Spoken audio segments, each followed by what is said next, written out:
Today I'd like to talk to you about another hex that I built.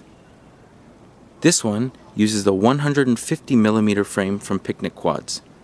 So it's the bigger brother to the 120mm frame that I used in my last hex build. Now since this one is the bigger brother, it's going to have basically the same parts. Same flight controller, same transmitter, same motors, and same props. The only difference is going to be, of course, this one has the bigger frame, and if you saw my last video, this one has no canopy. So in just a second, I'm going to get to the flight, and after that, I'll give you my impressions of the difference between the two hexes. If you'd like, you can watch my other video, and I'll leave a link to that below.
Now as you can see, the LEDs are already flashing, which means I need to change the battery.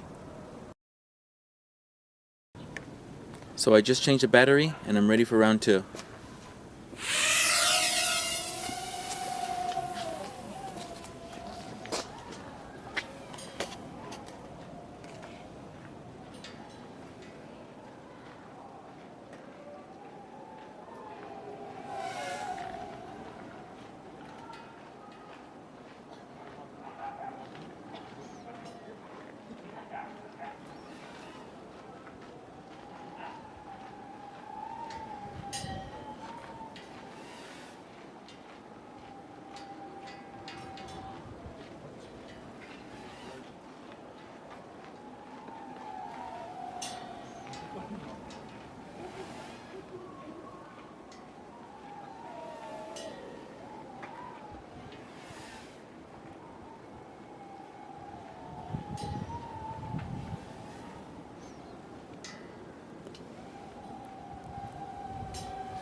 As you can see,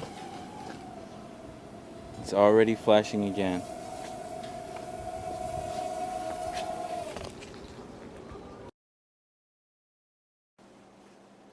So let me talk to you about the impressions that I got after flying these two hexes. The first thing that I noticed is actually both of these hexes blink as if the batteries are ready to be changed, but they're not actually. So if you saw the video, you noticed I said something about, wow, it already needs to be changed. But when I came home and checked these batteries, they all read in between maybe 3.93 volts and 4.05 volts. So I wonder if there's something wrong or something different about how this flight controller thinks on when batteries should be changed. So I need to do some more testing with that. So judging from how much I was in the air and how much voltage it says that's in the battery left, I'm guessing the battery life between the two is not going to be too much different the way they stand, right? So about maybe 3.5 to 4 minutes per battery. So that's not great flight time. So perhaps it's time for me to change batteries.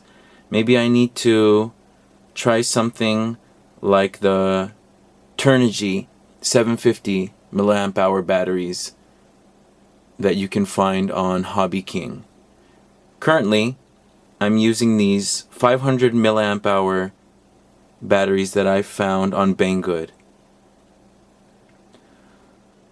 So let me talk about how they actually fly. I actually feel that the 150 millimeter frame flies better and more agilely than the 120 millimeter frame. Now, as someone pointed out to me, that's probably because if you look here at the 120 millimeter frame, when these props are spinning, a lot of it overlaps that canopy, that top plate. Okay? So a lot of the downward force that's produced is going to be blocked by that top plate.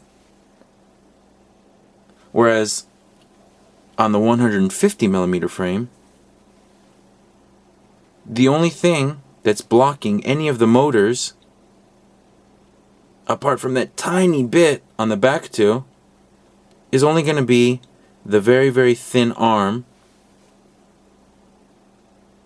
right there, as you can see. So that's probably the reason why this 150, in my opinion, flies better than the 120. So in a future video, I'm going to go ahead and get rid of that top plate, I think, on the 120 and fly it again and see how they compare again one more time. So if you'd like to compare the two videos for yourself, I'll go ahead and leave a link below. And if you'd like to see how it flies later, you can go ahead and subscribe, and that video will pop up in your feed as soon as it's ready. So if you liked the video, go ahead and like it. If you disliked it, dislike it. If you have a question or a comment or a suggestion for batteries, go ahead and leave that below. So that's it for today's video. Thanks for watching, and I'll see you next time.